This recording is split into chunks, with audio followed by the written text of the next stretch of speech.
7 policemen were killed, mostly by friendly fire.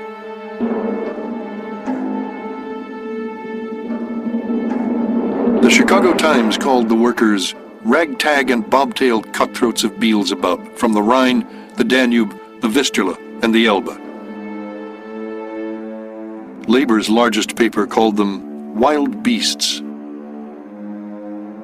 The respected Albany Law Review called them long-haired, wild-eyed, bad-smelling, atheistic, reckless foreign wretches. It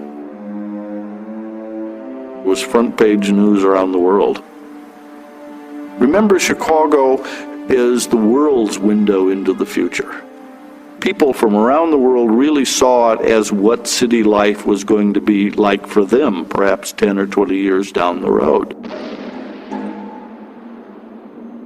And when you got into the labor violence, what appeared to be proletarian riots, it was very frightening to people in many places around the world.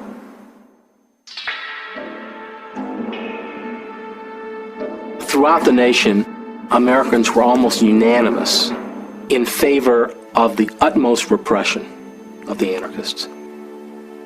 There was the belief that American civic institutions were being threatened to their core.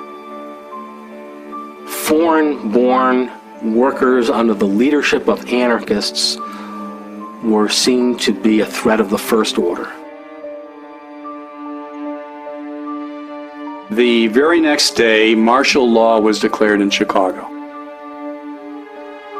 A law is passed saying that no more than 2 people can be standing on a street corner to talk. If there's 3, you can arrest them.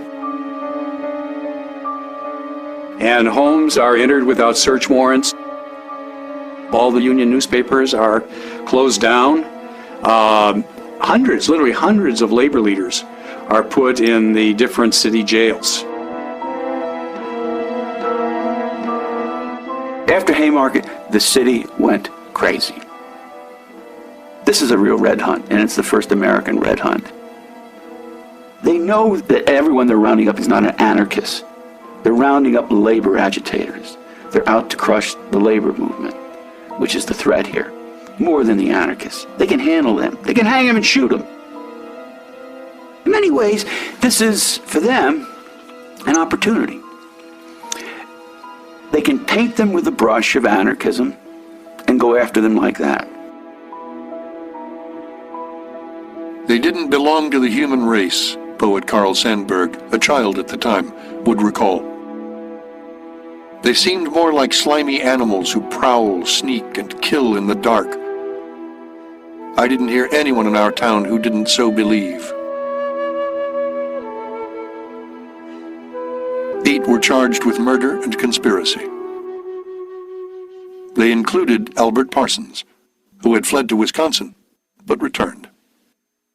Here's a man who's rather naive, don't you think? He sits up there in Wisconsin and he says, well, this is America, and the justice system will prove me to be right. And so I'll come down, I'll talk about anarchism, I'll explain that I was 5 blocks away in a tavern with my wife, and the jury will, let me go.